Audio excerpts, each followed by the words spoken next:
The next story in the book is called Tell Me a Story, and it is the 20th story in the book.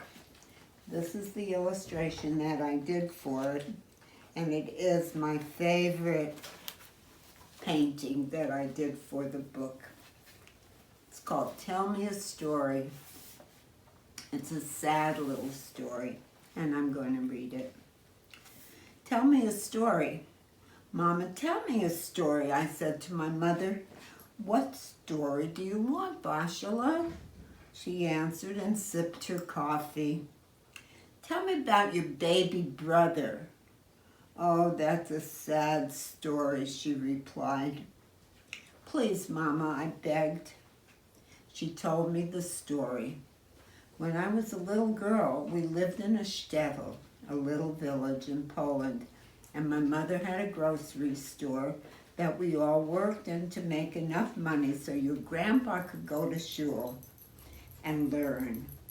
There were 9 children, and I was in the middle.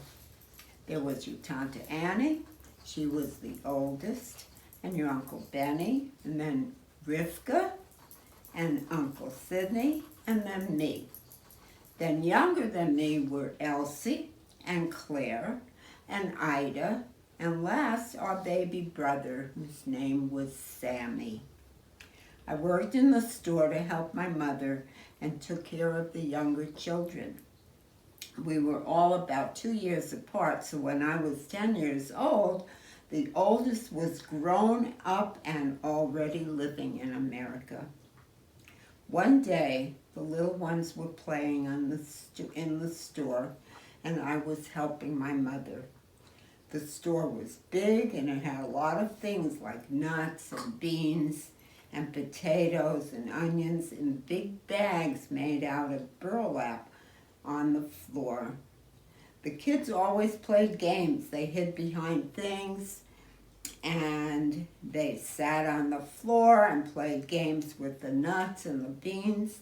The baby played on the floor too.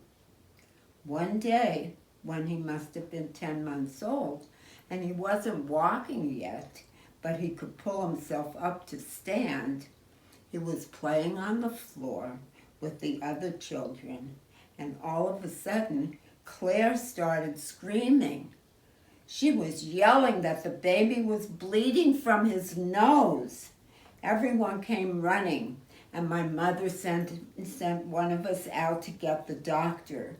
We could see that the baby pulled himself up on a bag that had dry lima beans in it. He was playing with the beans, and he pushed one way up in his nose, and he started bleeding. Nobody could stop it. The doctor came in a little while, but it was too late. Sammy died from a hemorrhage, and no one could forget it. My mother was crying when she finished the story, and she held me, and she hugged me, and she kissed me. Such a sad story.